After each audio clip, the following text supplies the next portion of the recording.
Hello भाइयों, कैसे हो? तो आज हम बात करेंगे India versus South Africa test match की और उसी के साथ और कई अपडेट्स है उनके बारे में भी हम बात करेंगे।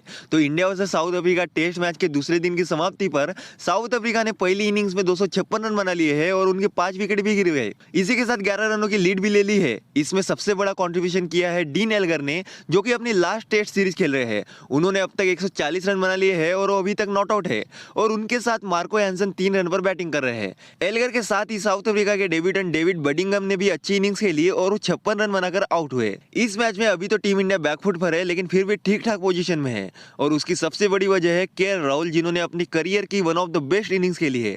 राहुल ने 101 रन बनाकर टेस्ट क्रिकेट में धमाकेदार वापसी की है।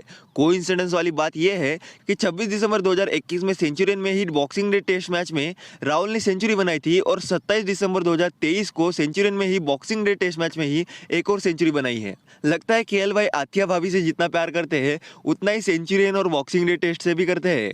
केएल राहुल की इनिंग्स पर रिएक्ट करते हुए सुनील गावस्कर ने कहा कि मैंने 50 साल से क्रिकेट देखी है और मैं ये श्योरली कह सकता हूँ कि केएल राहुल की ये century Indian test cricket history की टॉप 10 इनिंग्स में से एक है। इसी के साथ आथिया शेट्टी और सुनील शेट्टी दोनों ने अपने इंस्टाग्राम पर स्टोरी डालकर केएल राहुल को अप्रिशिएट किया है।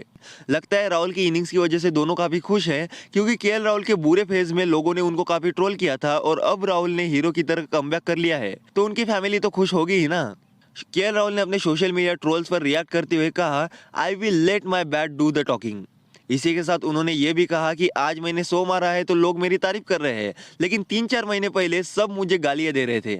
ये गेम का पार्ट है, लेकिन मैं ये नहीं कह सकता कि इससे मुझे फर्क नहीं पड़ता है। मुझे भी इससे फर्क पड़ता है, लेकिन जितनी जल्दी आपको ये समझ में आएगा कि इससे जितना दूर रहोगे उतना आपके गेम के लिए अच्छा होगा। तो चलिए आगे बढ़ते हैं और बात करते हैं विराट कोहली की। तो क्या विराट कोहली के माइंड गेम की वजह से इंडिया को विकेट मिला? तो बात कुछ ऐसी है कि साउथ अफ्रीका की पहली विकेट गिरने के बाद काफी देर तक विकेट गिर ही नहीं रही थी और एल्गर और टोनी जॉर्जी के बीच 90 रन से ज्यादा रनों की पार्टनरशिप भी हो गई थी और ये पार्टनरशिप तोड़ना बेहद इंपॉर्टेंट था। तो पता नहीं विराट भाई को क्या सूझा और उन्होंने स्टंप्स की बेल्स चेंज कर दी और इसके नेक्स्ट 2 बॉल्स में ही टीम इंडिया को विकेट मिल गई। फैंस ने इस पर रिएक्ट करते हुए कहा कि विराट के काले जादू की वजह से टीम को विकेट मिली है, लेकिन ऐसा पहली बार नहीं हुआ है। इससे पहले भी स्टुअर्ट ब्रॉड ने भी एक टेस्ट मैच में सेम ट्रिक की थी और उनकी टीम को भी विकेट मिल गई थी। अजीब बात है, लेकिन कुछ तो गड़बड़ है दया बेल्स में। पता नहीं क्या हो जाता है बेल्स बदलने से, कहीं बैट्समैन का फोकस तो नहीं लूज होता। खैर जो भी हो, पर हमें इससे फायदा हो गया। काश विराट ने ये ट्रिक वर्ल्ड कप फाइनल में भी लगा दी होती। तो चलिए आगे बढ़ते हैं और बात करते हैं सुनील गावस्कर की, जिन्होंने पहली इनिंग्स में इंडिया की बैटिंग देखकर अजिंक्य रहाणे को याद किया है और कहा कि 5 साल पहले जोहान्सबर्ग टेस्ट में पिच आसान नहीं थी और वहां रहाणे ने काफी अच्छी बैटिंग की थी। तो इसीलिए रहाणे जैसा बैट्समैन जो ओवरसीज में बेहद ही अच्छे बैट्समैन है, तो अगर वो आज टीम में होते तो शायद कहानी कुछ और हो सकती थी। इसी के साथ टीम इंडिया के एक्स कोच रवि शास्त्री ने भी रोहित शर्मा की स्ट्रैटेजी को क्वेश्चन किया है, क्योंकि दूसरे दिन लंच के बाद रोहित शर्मा ने बॉलिंग की शुरुआत बुमराह जैसे मेन बॉलर से ना कराकर शार्दुल और प्रसिद्ध कृष्णा से करवाई। इस पर कमेंट्री में रवि शास्त्री ने कहा कि किसी भी बैटिंग ऑर्डर के अगेंस्ट लंच के बाद बॉलिंग स्टार्ट करने के लिए शार्दुल और प्रसिद्ध कृष्णा ये दोनों लास्ट ऑप्शन होने चाहिए। मुझे लगता है कि लंच के बाद बॉलर्स के ऑप्शन को लेकर इंडिया ने बड़ी गलती कर दी है, जिससे अफ्रीका के बैट्समैन को फायदा मिला। जब मैं कोच था तो हमने इस चीज पर काफी बात की है और ज्यादातर हमने सेशंस की शुरुआत बेस्ट बॉलर्स के साथ ही की है। संजय मांजरेकर ने भी कहा कि इंडिया मिस्ड द ट्रिक, मतलब वो भी कहना चाहते थे कि इंडिया ने गलती कर दी। इसी के साथ साउथ अफ्रीका के एक्स बॉलर फिलेंडर ने भी कहा कि टीम इंडिया ने एक अच्छी अपॉर्चुनिटी मिस कर दी। तो इस पर आप क्या कहना चाहते हो, कमेंट में जरूर बताना। तो चलो आगे बढ़ते हैं और बात करते हैं रिंकू सिंह की, जो टेस्ट स्क्वाड में नहीं है फिर भी पहले दिन डगआउट में बैठे हुए थे और दूसरे दिन उन्होंने फील्डिंग भी की। तो क्वेश्चन ये है कि रिंकू भाई तो स्क्वाड में है ही नहीं, तो फिर भी किस रोल से वो फील्डिंग कर रहे हैं? तो जितना मुझे पता है मैं उस हिसाब से आपको बताता हूँ। अभी तो रिंकू स्क्वाड में नहीं है, लेकिन बीसीसीआई ने एक बैट्समैन के बैकअप के रूप में रिंकू को टीम के साथ में रखा है, क्योंकि स्क्वाड में तो नहीं डाल सकते, क्योंकि ऋतुराज के रिप्लेसमेंट के रूप में ईश्वरन को स्क्वाड में डाला गया है और अगर अब कोई और बैट्समैन इंजर्ड होता है तो हो सकता है कि रिंकू को टेस्ट स्क्वाड में जगह मिले। तो अभी तो वो बैकअप के रूप में टीम के साथ है। और रही बात फील्डिंग की, तो आईसीसी का रूल कहता है कि आप एक टेस्ट मैच में 6 प्लेयर्स को एज ए सब्स्टिट्यूट रख सकते हो।